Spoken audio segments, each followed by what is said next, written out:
Hi everyone, book review. Last night I finished the Last Namsara by this lovely lady, whose name I will not butcher. And this was November's Fairy Loot book.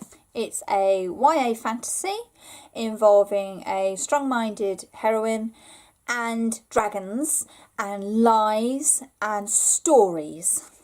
And I have to say, I have quite enjoyed this.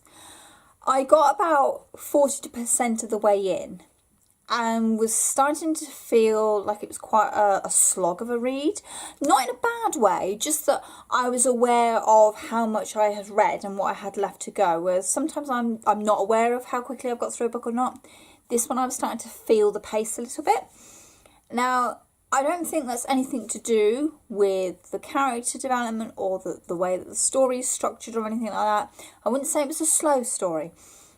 What I will say is there is a lot going on in here that the author wants to tell the reader, and it's broken up into what's happening with our lead character and then the stories of the history of her people.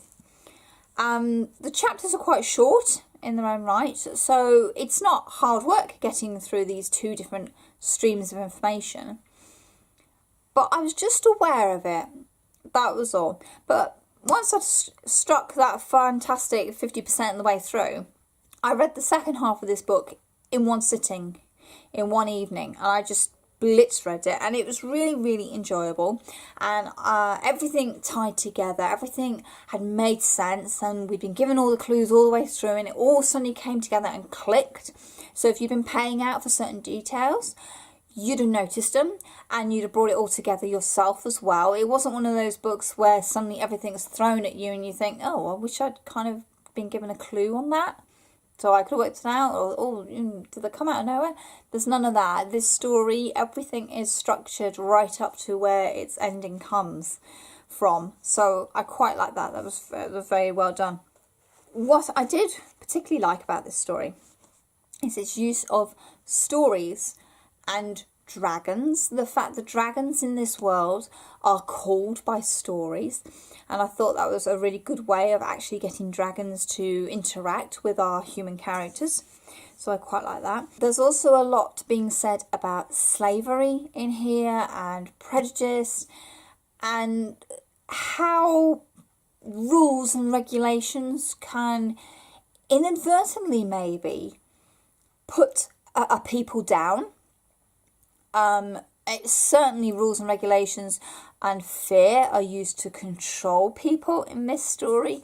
There's certainly a lot of that going on.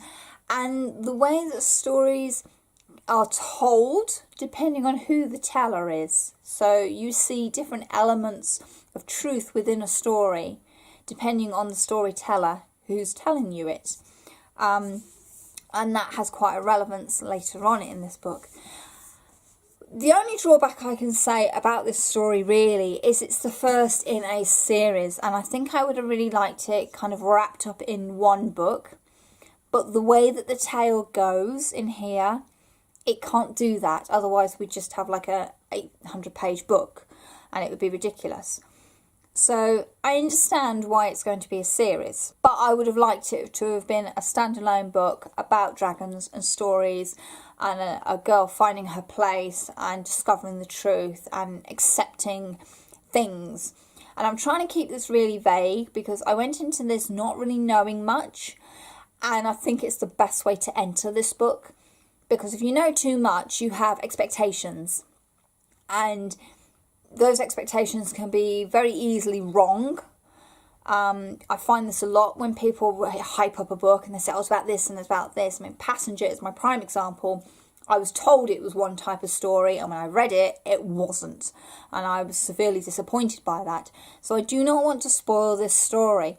What I will say, if you like strong characters who are conflicted, if you like stories about power and corruption, and if you like stories about stories and stories about truth, I would say give this one a go, particularly if you're a fan of dragons and dragons in a fantasy world, because we don't get a lot of proper dragons in YA books, I would say.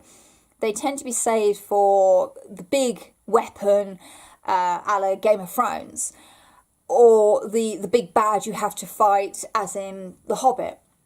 So it's nice to see dragons part of a world and part of a story, and it all ties together and makes sense. So if you're a fan of dragons and want to see dragons used in an interesting and complementary way, then give this story a go.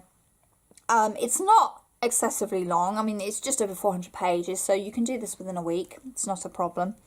I say a week if you get time to read, obviously, but it's not a long book, and it's, yes, I said it felt like a bit of a slog at the start, but it was more that I was aware of what I had read and how far I had to go, rather than it was slow. It was not slow. Everything had a place and everything had a time in this book, and it fits together very, very beautifully. So I would say this is a very beautifully told story. It doesn't take huge risks, but sometimes you want a book where you know exactly where you're heading, or you think you know where you're heading. This does have some twists and turns in there.